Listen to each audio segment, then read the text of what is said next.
Consequences of the defeat in the War of 1857 for Indians. The failure of the War of 1857 had profound and long-lasting consequences for India. It marked a major turning point in Indian history, leading to political, social, and military changes that shaped British rule for the next 90 years. 1. End of the Mughal Empire. The last Mughal emperor, Bahadur Shah Zafar, was deposed and exiled to Burma, now Myanmar.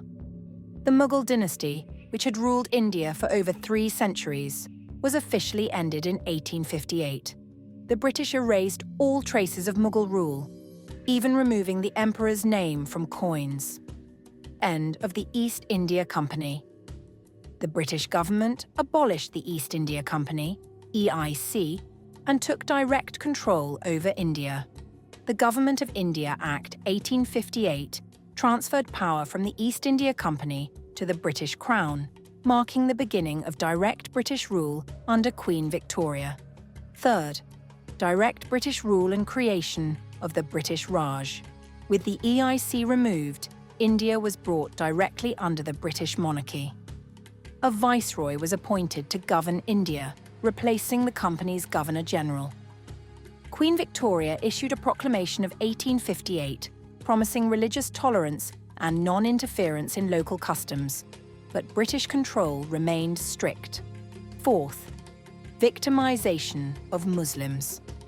Since many key leaders of the rebellion, Bahadur Shah Zafar, Bibi Hazrat Mahal, and others, were Muslims, the British blamed Muslims for the uprising.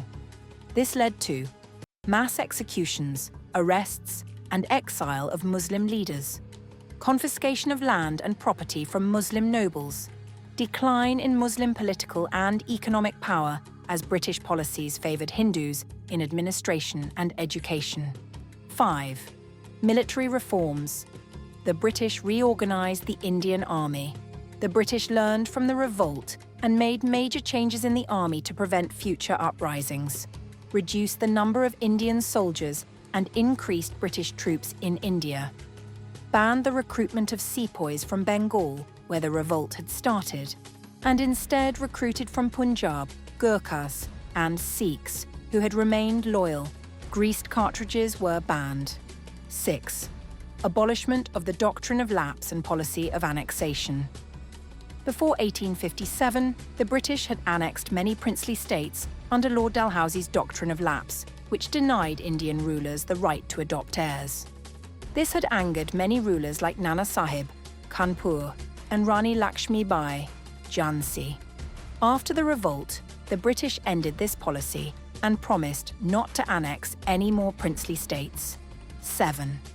Increased racial discrimination and British superiority. The British became more racially biased after 1857. They saw Indians as untrustworthy and inferior, leading to strict segregation between British and Indians in cities. The defeat in 1857 changed India's political landscape forever. The British became more cautious, but also more oppressive in their rule. While some reforms were introduced, British exploitation, racial discrimination, and economic oppression intensified. However, the rebellion planted the first seeds of nationalism, inspiring later movements for independence in the 20th century.